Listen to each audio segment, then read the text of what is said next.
Welcome to this deep dive into Michel Foucault. You mentioned you're curious about his ideas on power and pleasure and how those connect. Really fascinating stuff, right? It is, definitely, and it often throws people off. We think of power as this big, imposing thing. Right, exactly. So then getting into those subtleties of how it connects to something like pleasure. Yeah.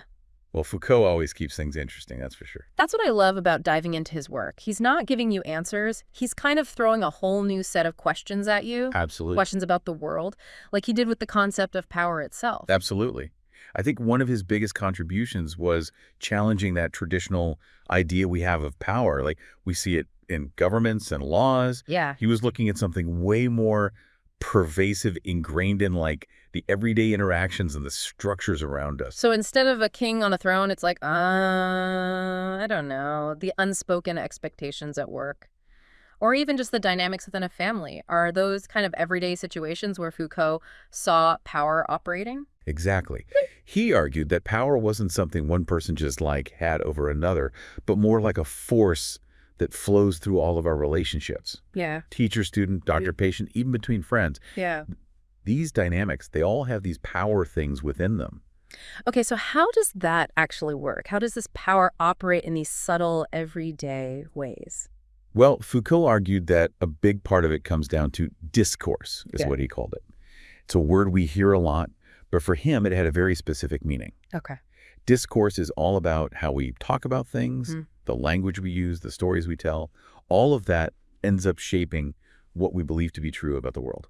Interesting. So it's not just the words themselves. It's the whole, system of thought behind them. Precisely. Yeah. Think about how our understanding of something like mental health, just as an example, Yeah. how that's changed over time. Right. The language that we use to talk about it, the way we categorize different experiences, that's all part of the discourse of mental health. Yeah. And those shifts in the discourse end up having a huge impact on how we treat it, how we view people who are struggling, even just how we understand ourselves. It makes you wonder, how much of what I believe is shaped by these discourses I'm swimming in every day, Right. It's almost like if power is everywhere and it's operating through these discourses, are we all just kind of caught in this web of power dynamics? That's the question he wants us to be grappling with for sure. Yeah. He argued that these discourses, they weren't random or accidental.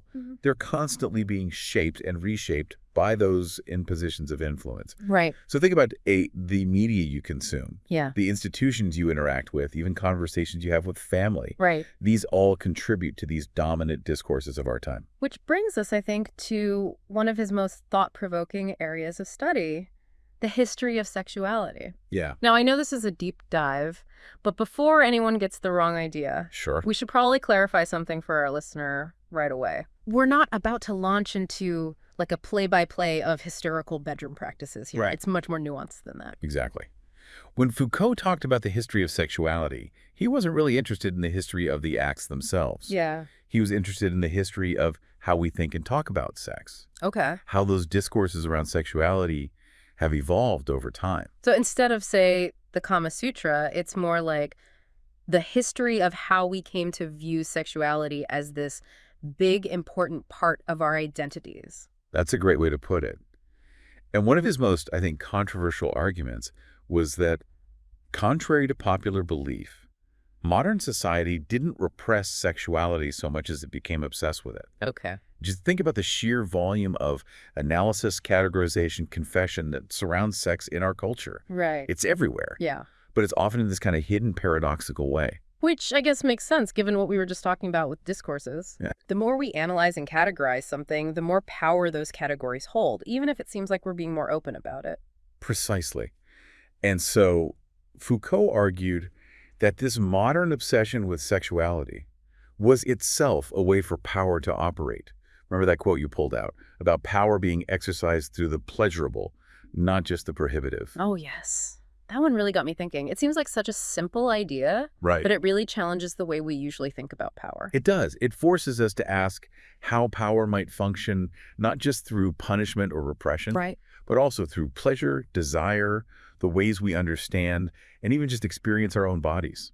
Okay, so we're already starting to see how these ideas of power, discourse, and sexuality all kind of connect. Yeah. But then Foucault takes it even further, right? That does. He makes this really interesting observation about how Western society has historically treated both madness and sexuality. Yeah, and that's where it gets really fascinating, because he noticed this really interesting kind of historical flip-flop in how those two experiences, madness and sexuality, were perceived and ultimately controlled. Right. Like in the 17th century, madness was considered dangerous, something to be locked away, silenced. Right. But when it came to sex, even though there were obviously strict moral codes, Sure. people seemed much more comfortable discussing it openly. Exactly.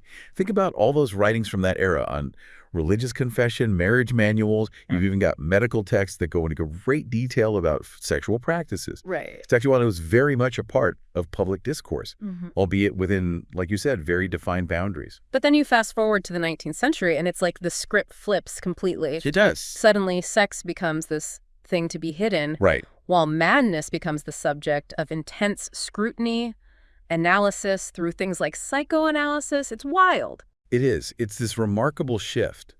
And what Foucault argued is that while the form of power shifted, the underlying mechanisms stayed very, very similar. Wait, so even though they were talking about completely different things, the way they were talking about them, Yes. the power dynamics. The power dynamics were essentially the same. Wow. That's what he observed. And this is really crucial, I think, for understanding his work. He was less interested in those specific historical events and way more concerned with uncovering these broader patterns of how power operates across all these different contexts. And here's where it gets even more interesting. This whole shift, where sexuality goes from something that's openly discussed to something more hidden. Right. It happens right alongside the rise of psychoanalysis. Right. Foucault definitely had some thoughts about Freud in that whole movement. He did. He wasn't exactly a card-carrying member of the psychoanalysis fan club, was he? Not really, Yeah. but not because, he thought it was all completely off base or anything. yeah. Foucault saw psychoanalysis as both a product of and a contributor to that modern obsession with sexuality we were talking about. Okay. It kind of emerges right alongside this shift, where sex becomes less about these outward acts Okay. and more about something that defines who we are as individuals. So instead of just doing something, it becomes something we are. Right. It's almost like sexuality becomes this key to unlocking, the mysteries of the self, at least in the eyes of psychoanalysis. Exactly. Yeah. And that focus on sexuality as so central to our identity, Yeah. that's what he found so fascinating and I think revealing about the power dynamics at play. Okay. On the one hand, psychoanalysis, it seemed to offer this path towards liberation. Right. Like a way to break free from these past repressions, understand our deepest desires. Right. But on the other hand, It also created this whole other set of rules and anxieties around sex, right? it did. It's like now we have to analyze every desire, unpack every dream. It's exhausting. It is. And you can see how all of that constant self-scrutiny, Yeah. that feeling that our deepest desires are this big mystery that requires, expert interpretation. Right. Well, it's not exactly a recipe for feeling empowered and in control of your own sexuality, is it? Not really. It's almost like the more you try to pin it down, the more elusive it becomes. Right. And meanwhile, there's this whole industry of experts who are ready to step in and tell you what it all really means. Precisely. And that's where Foucault argued that psychoanalysis, despite its promise of liberation, Right. might actually reinforce certain ways of thinking about ourselves that ultimately limit our freedom. Okay. It creates this sense that our sexuality is both super central to who we are, Yeah. and yet also this thing that we might not even fully understand ourselves. Which, now that you mention it, feels kind of familiar. I mean, how many times have you heard someone say, like, oh, I'm still trying to figure myself out? It's this never-ending quest for self-discovery. It is, and a very profitable one for certain industries. Right.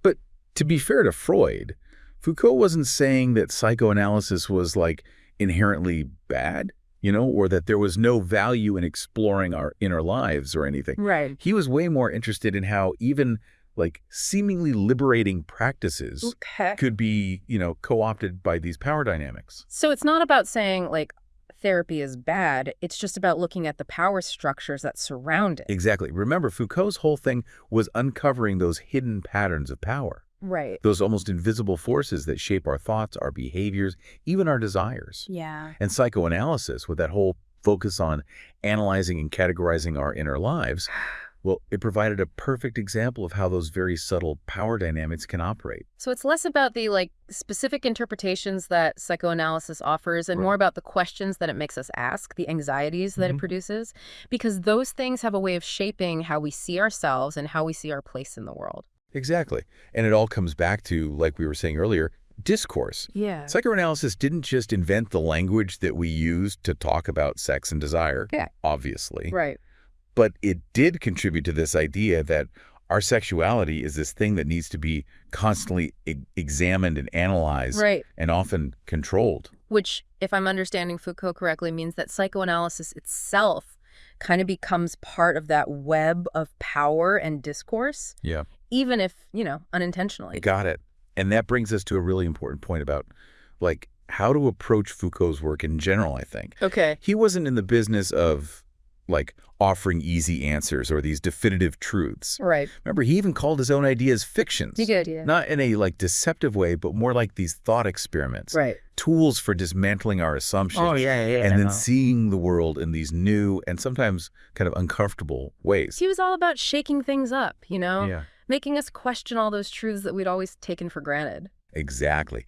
And that's what makes his work so relevant, even today. Yeah. It's about empowering you to look at the world with fresh eyes, Yeah. to question these narratives that you've been handed, Yeah. and to ultimately, just become a more critical thinker. It's like he's handing us this magnifying glass and saying, all right, go examine the machinery of power for yourself, see how it works. Yeah. No wonder people find his work so fascinating. Yeah, it's definitely a different way of looking at the world, for sure. A little unnerving. But that's what makes it so empowering, too. Right. Like, once you start to see those patterns of power, Yeah. the way that they operate through language, through institutions, through even our own desires, Right. well, you can start to make more conscious choices, I think, Yeah. about how you participate in those systems. So it's not just about knowledge for knowledge's sake. Right. It's about using those insights to navigate the world in a way that's more empowered. Exactly. Yeah. And maybe, even challenge the status quo a little bit. Foucault, he was all about questioning authority. Yeah. Especially when it comes to the things that often get framed as, like, the truth or the way things are. Which brings us back, I think, to your initial question about this link between power and pleasure. Yeah. It's complex because on the one hand, we've been talking about how power can actually operate through our desires. Right. How things like psychoanalysis, sometimes, they create these new anxieties and insecurities. But on the other hand, could it be that, understanding those dynamics is actually the key to, being able to experience pleasure on our own terms? Now you're getting it. Foucault, he wasn't in the business of prescribing solutions. Right. Or, Yeah. offering self-help tips. Yeah. He would probably, roll his eyes at that idea, honestly. Yeah. But I think he would appreciate that line of thinking there. Okay. Because it's not about rejecting pleasure or just being completely cynical about desire. Right. It's about understanding these forces that shape those experiences. Right. So we can make more, I think, conscious choices about how we want to live and love and just, be in the world, So where does this all leave our listener? What can they take away from, this deep dive into Foucault and actually apply to their own life? I think the most important takeaway here is just to start paying attention. Okay. Question the truths that you encounter, Yeah. especially when it comes to things like power and sexuality. Right. Ask yourself, whose interests are actually being served by this narrative? Yeah. And how might I be complicit in perpetuating this, Yeah. even unintentionally? Ooh, that's a powerful question to sit with. And maybe a little uncomfortable, too, It is. because it means taking responsibility, not just for what we think, Right. but also how our actions kind of contribute to these larger systems of power. Exactly. But, that doesn't mean it has to be this heavy, burdensome thing. Right. Sometimes just noticing those patterns, Yeah. becoming aware of the discourses that are shaping our thinking. Yeah. I mean, that's a radical act in and of itself, honestly, Right. because it opens up all these new possibilities, Yeah. new ways of seeing ourselves and the world around us. And maybe, just maybe, it allows us to actually experience pleasure in a way that's, more authentic, Right. more connected to who we really are, because we're not just blindly accepting whatever narratives we've been handed. Now you're thinking like a true Foucauldian. You'd be proud. So as a final thought for our listener, as you move through the world, keep Foucault's words in mind. Question those dominant narratives, especially around power, sexuality. Examine the ways they show up in your own life, in your relationships, even in your own desires.